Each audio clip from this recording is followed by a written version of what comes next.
Necha xil palov pishdi bu? Bugün 6 xil palov pishdi. 6 xilang. Esa gittik boshlaymiz. Yaraverasizlar. Bu oddiy palovimiz. Ava. Siz o'ylaganday oddiy emas, приятный oddiy. Yoqimli bir appetit ochadi oddiy. Oddiy getdi. Oddiy bu Toshkent palovi. Toshkent. Haqiqiy Toshkent, katta bolaligida Toshkent palovi. Okey. Чистый 01 rang. No'xati, kishmishi o'zinda.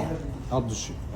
Endi Bu oshlarning qiroli. Ha, ben tarafı Buna tarif, obzor gerekmedi. Bunu o'zi hamma biladi qirolligini.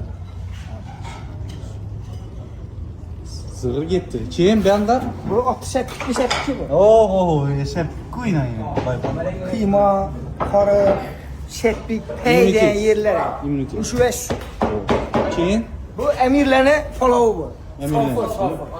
Qozonam niye yeyishni. Bayboy. Zakasnoy. Zakaznoy, hein? Tak, bu getdi. Endi bu taraf Umidjonning eng katta qozoni. Legendarniy Legendar. Oblastda bir dona qozon. legendarniy sizlar. Bunga tarif shart emas. Nima shart emas, og'a? Doğru. Buni hamma biladi o'zi.